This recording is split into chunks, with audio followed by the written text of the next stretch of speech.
প্রিয় চাকরি প্রত্যাশী ভাই বোনেরা, আসসালামু আলাইকুম। আজকের ভিডিওতে আমি আপনাদের দেখাবো শাখা ব্যবস্থাপক পদে বাংলাদেশের প্রায় টপ মোস্ট 100 এনজিওর যে কোশ্চেনগুলো এসেছিল সেগুলো কালেক্ট করে সেগুলো থেকে কোশ্চেনগুলোকে কম্পাইল করার মাধ্যমে আমি প্রশ্ন প্যাটার্নটা সাজিয়েছি। তো আজকের ভিডিওতে আপনারা জানতে পারবেন শাখা ব্যবস্থাপক পদে সচরাচর কোন ধরনের প্রশ্ন এসে থাকে বা ভাইভাতে কোন ধরনের প্রশ্ন জিজ্ঞাসা করা হয়। তো আপনারা এই কোশ্চেন প্যাটার্নটা ফলো করলেই লিখিত পরীক্ষা খুব ভালো করতে পারবেন। তো প্রিয় ভিউয়ার্স, আপনারা যারা এই ভিডিওটি দেখতেছেন তারা অবশ্যই আমাদের ফেসবুক পেজটি ফলো করে রাখবেন এবং চ্যানেলটি অবশ্যই সাবস্ক্রাইব করে রাখবেন। তো প্রিয় ভিউয়ার্স, আমি টাইটেলে বলেছি যে শীর্ষ 100 এনজিওর শাখা ব্যবস্থাপক পদের লিখিত পরীক্ষার প্রশ্ন প্যাটার্ন বা সাজেশন।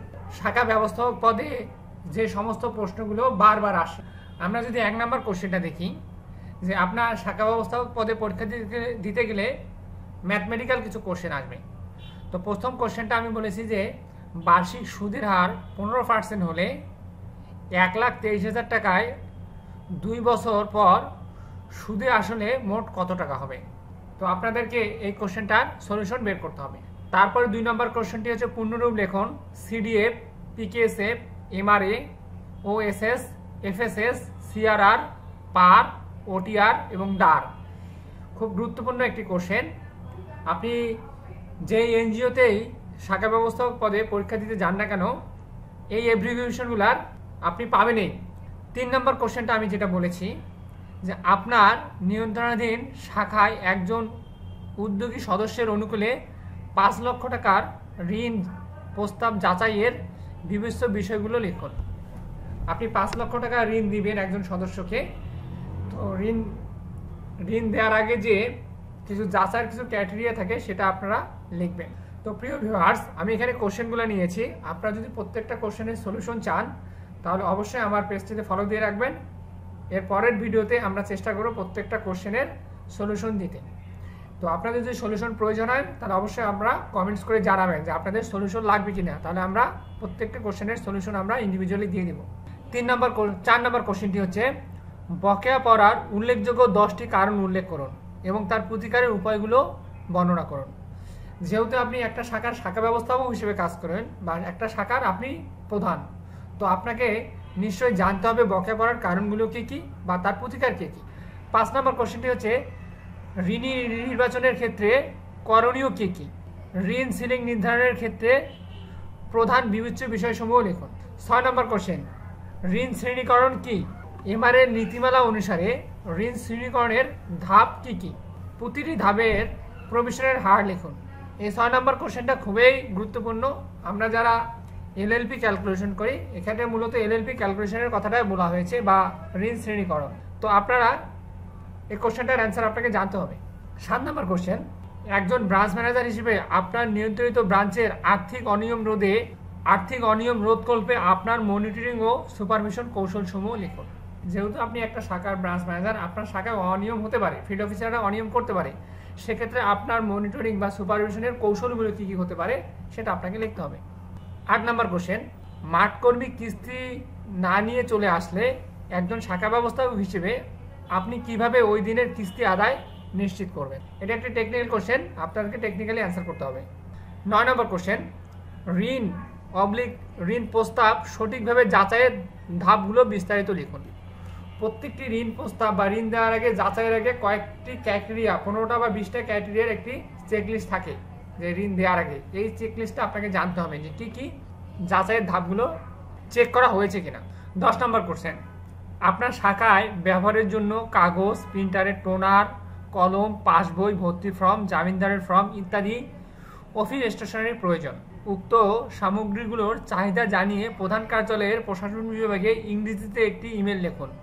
অর্থাৎ আপনার কিছু প্রয়োজনীয় ডকুমেন্ট দরকার ব্রাঞ্চে, এটা আপনার হেড অফিস থেকে আপনার চাহিদা দিতে হবে বা প্রয়োজন, তার জন্য আপনাকে একটা ইংরেজিতে ইমেল লিখতে হবে প্রশাসন বিভাগ বরাবর।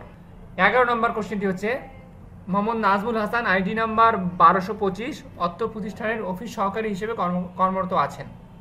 কর্মস্থলে প্রতিনিয়ত দেরি করে আসার কারণে তার জন্য একটি কারণ দর্শানোর নোটিশ বা পত্র লিখুন।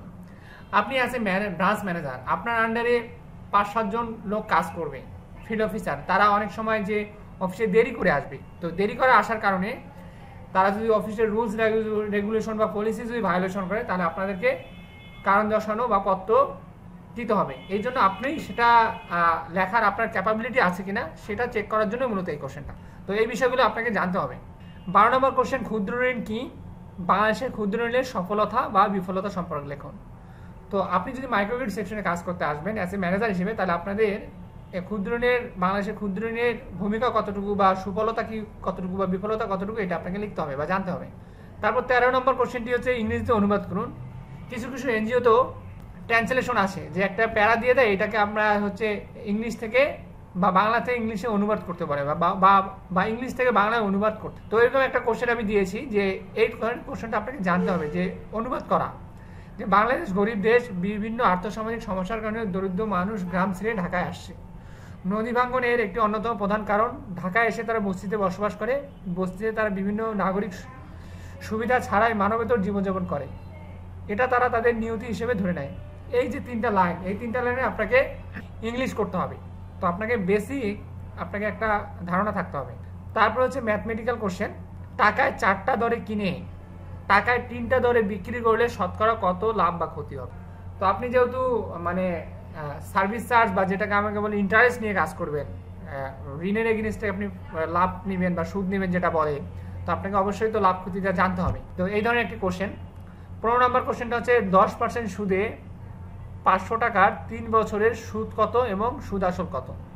আপনি 500 টাকা দিয়েছেন একজন কাকে, সেটার 10% রেটে 3 বছরে কত টাকা আপনি সুদ পাবেন এবং কত টাকা সুদ আসল হবে সেটা আপনাকে লিখতে হবে বা জানতে হবে। এই ধরনের কোশ্চেন মূলত আমি কোশ্চেন প্যাটার্নটাকে মিন করতেছি, কোন ধরনের কোশ্চেনগুলো আসে। 16 নম্বর কোশ্চেন, লিডারশিপ বলতে কি বুঝেন? একজন শাখা ব্যবস্থাপকের কী ধরনের নেতৃত্বের গুণাবলী থাকা আবশ্যক বলে আপনি মনে করেন? এটা একটি টেকনিক্যাল কোশ্চেন। আপনি অ্যাজ এ ব্রাঞ্চ ম্যানেজার আপনাদের সেই লিডারশিপটা আছে কিনা বা কী কী লিডারশিপ আছে সেটা আপনাকে লিখতে হবে বা জানতে হবে। 17 নম্বর কোশ্চেন, ক্ষুদ্র ঋণ কার্যক্রম পরিচালনায় মাঠ পর্যায়ে এবং শাখা অফিস পর্যায়ে সাধারণত কী কী ধরনের ভুল পাওয়া যায় সেগুলো বের করার উপায়সমূহ লিখুন। আপনি শাখায় কর্মীরা লিখবে, অ্যাকাউন্টেন্ট বিভিন্ন কাজ করবে, তো ওরা অনেক সময় ভুল করবে, যে ভুলগুলো আপনাকে আইডেন্টিফাই করতে হবে বা কী কী উপায় আইডেন্টিফাই করবেন বা প্রতিনিয়ত আপনি কীভাবে চেক করবেন সেই জিনিসগুলো আপনাকে এখানে এই কোশ্চেনটার অ্যান্সার আপনার লিখতে হবে। একটি শাখায় সাধারণত কী কী রেজিস্টার সংরক্ষণ করা হয়? আপনি অ্যাজ এ ব্রাঞ্চ ম্যানেজার আপনার শাখায় বিভিন্ন রেজিস্টার থাকবে, এই রেজিস্টারগুলো আপনার নাম জানতে হবে এবং কী কী রেজিস্টার কী কাজ এটা আপনাকে স্বচ্ছ ধারণা থাকতে হবে। 19 নম্বর কোশ্চেন, ক্ষুদ্র ঋণ কার্যক্রমের পরিভাষায় নিম্নলিখিত শব্দগুলো দ্বারা কি বোঝায় এবং তা বের করার সূত্র। এই কোশ্চেনটা আমি উপরেই দিয়েছি পূর্ণরূপ, কিন্তু এই কোশ্চেনটা অন্যান্য এনজিও বিভিন্নভাবে আসে, যে পূর্ণরূপ প্লাস হচ্ছে এর সূত্র বের করার সূত্র বা ওটিআর বের করার সূত্র, সিআরআর বের করার সূত্র বা পার বের করার সূত্র, ডিআর বের করার সূত্র, এফএসএস বের করার সূত্র বা সিআরআর বের করার সূত্র। আপনি শাখাটার অ্যানালাইসিস করার জন্য এই সূত্রগুলো আপনাকে জানতে হবে। 20 নম্বর কোশ্চেনটি হচ্ছে এবং সর্বশেষ কোশ্চেন এটি, কোনো শাখায় কোনো একটি সপ্তাহে চলমান ঋণ বিতরণ আসন ছিল 30 লাখ টাকা। 30 লাখ টাকা হলে ওই সপ্তাহে ওই শাখায় আদায়যোগ্য কত টাকা হবে? মানে কোশ্চেনটা বুঝাইছে যে আপনি 30 লক্ষ টাকা ঋণ বিতরণ করেছেন, ওই সপ্তাহে তার আদায়যোগ্য কত হবে এবং তার ওই সপ্তাহে আদায় হয়েছে 70,000 টাকা, তাহলে আদায়ের হার কত? তার মানে এখানে একটা ওটিআর এর কোশ্চেন চলে এসেছে এবং এখানে ব্র্যাকেটে বলা হয়েছে যে প্রতি হাজারে আদায়যোগ্য 25 টাকা, মানে আমরা প্রতি হাজারে ঋণ বিতরণ করে 1025 টাকা করে কিস্তি নিয়ে থাকি। সেক্ষেত্রে আপনাকে এই 30 লক্ষ টাকার বের করতে হবে কত টাকা আদায়যোগ্য আসছে এবং আমার আদায় হয়েছে 70,000 টাকা। এই দুইটার মধ্যে আদায়যোগ্যটা আপনি যখন বের করতে পারবেন তখন আপনার আদায় চলে আসবে।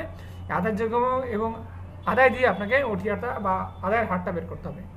তো প্রিয় ভিউয়ার্স, আমি এখানে 20টা কোশ্চেন নিয়ে এসেছি। এই কোশ্চেনগুলো তো মূলত বিভিন্ন এনজিওর ব্রাঞ্চ ম্যানেজার পদে যে কোশ্চেনগুলো এসেছে সে কোশ্চেনগুলোকে কম্পাইল করা হয়েছে। তো আপনাকে যা ধারণা দিয়েছি আপনারা এই কোশ্চেনগুলো স্টাডি করবেন, আপনারা গুগল থেকে হেল্প নিতে পারেন। আপনারা যদি প্রত্যেকটা কোশ্চেনের সলিউশন পেতে চান তাহলে অবশ্যই আমাদের পেজটি ফলো দেবেন এবং চ্যানেলটি সাবস্ক্রাইব করবেন এবং কমেন্টস করে বলবেন যে আপনাদের প্রয়োজন কিনা। যদি আপনাদের প্রয়োজন হয় তাহলে আমরা পরবর্তী ভিডিওতে প্রত্যেকটা কোশ্চেনের আপনারা ইন্ডিভিজুয়ালি সলিউশন দিয়ে দেব।